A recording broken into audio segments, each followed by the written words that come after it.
Guys এমন একজন অকর্মা বান্ধবীর বাসায় আসছি যে এখানে এসে আমাকে রান্না করে খাওয়া লাগতেছে। বান্ধবীকে রান্না করে খাওয়াইছি এটা কোনো ব্যাপার না, তবে বান্ধবী কিন্তু আমাকে সিনেমা দেখতেও নিয়ে গেছে। সুন্দর করে ভিডিও করার নাম করে বান্ধবীর দেখেন কি অবস্থা বানাইছি আমি, সেটা আবার পোস্টও করে দিলাম। এটাই হলো আমাকে দিয়ে তার রান্না করানোর শাস্তি। হ্যালো ভিউয়ার্স, আসসালামু আলাইকুম, this is me from my page Tasmin Akhtar হ্যামিলি। আসলে ব্যাপারটা এমন না যে আমার বান্ধবী আমাকে রান্না করে খাওয়াচ্ছে না, আমাকে রান্না করতে হচ্ছে। ব্যাপারটা এমন যে আমি আসলে নিজের রান্না ছাড়া এখন কোথাও গিয়ে খাইতে পারতেছি না। বান্ধবী আমার এমন ভাইরে ভাই, শুধুমাত্র মনে হয় একটা মরিচ দিয়ে তরকারি রান্না করে, কিন্তু আপনাদের ফ্যামিলি আপু যে ঝাল ছাড়া খেতে পারে না এটা তো আপনারা সবাই জানেন। আমাকে রান্না করতে দিয়ে সে তো নিশ্চিন্তে ঘুমিয়ে গেছে। ভাই আপনাদের কি এরকম কোনো বান্ধবী আছে যে কিনা বাসায় দাওয়াত করে নিয়ে এসে রান্না বাড়া করা বাদ দিয়ে শুয়ে বসে ঘুমায় খালি? আবার তার বাসায় যে কোনো কাঁচা তরকারি মরিচ পেঁয়াজ এগুলো নাই, এগুলাও আমাকে লিস্ট করে দিতে হচ্ছে যে এগুলা নিয়ে আয় ভাই। আমিও লিস্টে আমার পছন্দের খাবারগুলো লিখে দিয়েছিলাম, 2টা দেশি মুরগি লিখেছিলাম, ঢেঁড়স লিখেছিলাম, কয়েকটা কাঁচা তরকারি লিখেছিলাম।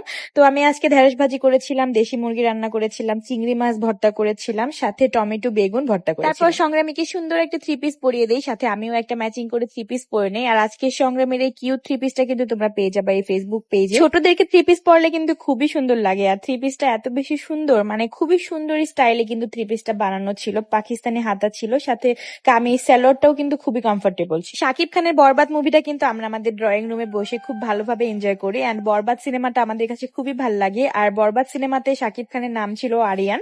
আমার মেয়ে মায়া মায়া মহামায়া এই গানটা অনেক বেশি পছন্দ করে, তা ওরও অনেক বেশি আগ্রহ ছিল যে নেক্সট যে মুভিটা ওটা দেখবে শাকিব খানের। আর আমরাও অনেক আগ্রহী ছিলাম, যেহেতু বরবাদ এত সুন্দর হয়েছে আমাদের কাছে মনে হয়েছে তাণ্ডব তাণ্ডব মুভিটা মনে হয় সুন্দর। কিন্তু সত্যি বলতে আমার তাণ্ডব মুভি একদমই ভাল লাগে নাই, মানে প্রথম থেকে শেষ পর্যন্ত খুবই ঘিজিমিজি মারামারি টাইপের, এই জিনিসগুলো আমার আসলে ভাল লাগে না। মুভির মধ্যে একটু রোম্যান্স থাকবে, একটু ভালোবাসা থাকবে, প্রাকৃতিক সবকিছু থাকবে, সবকিছু মিলে আসলে একটা মুভি। বাট এই মুভিটার মধ্যে বেশি একটু মানে রাজনীতির বিষয়টা একটু বেশি। আমাদের হেয়ার প্রোডাক্ট নিয়ে একটু বলি, আমাদের হেয়ার প্রোডাক্টের রিভিউ কিন্তু এখন আমাদের ভিডিওর প্রত্যেকটা কমেন্ট বক্সে অ্যাভেলেবেল থাকে। প্রত্যেকটা আপু কিন্তু আমাদের কমেন্ট বক্সে এসে সুন্দর সুন্দর রিভিউ দিয়ে যায়। একটা প্রোডাক্ট যে কতটা কার্যকরী এটা কিন্তু আমরা বুঝতে পারি হাজার হাজার রিভিউ এর দ্বারা। যেই পেজে অনেক বেশি রিভিউ সেই পেজের প্রোডাক্ট কিন্তু অবশ্যই ভালো। এখন আমাদের প্রোডাক্ট অর্ডার করলে পেয়ে যাবা 20% ডিসকাউন্ট সহ, ফুল ডেলিভারি চার্জ কিন্তু ফ্রি, এন্ড আমরা কিন্তু পুরো বাংলাদেশ হোম ডেলিভারি করবো। শুধুমাত্র আমাদের ইনবক্সে এসে নাম ঠিকানা ফোন নম্বর দিয়ে দিলে অর্ডারটি কনফার্ম হয়ে যাবে। আমি আমার প্রোডাক্টের পেজ কিন্তু ক্যাপশনে দিয়ে রাখছি, তার সাথে কিন্তু আমার ফেস প্রোডাক্টের পেজও কিন্তু আলাদা মেনশন করা থাকবে। তোমরা যারা মুখের সকল সমস্যার সমাধান পেতে চাও শুধুমাত্র একটা প্রাকৃতিক ঘরোয়া উপায়ে বানানো ফেস প্যাক দিয়ে, তারা কিন্তু শুধুমাত্র আমাদের একটা ফেস প্যাক ব্যবহার করতে পারো। তারপর আমরা মুভি দেখে শেষ করে চলে গিয়েছিলাম বিরিয়ানি খেতে, আর সেখানে গিয়ে আমার বান্ধবী নতুন ব্লগার হয়েছে, ভিডিও করে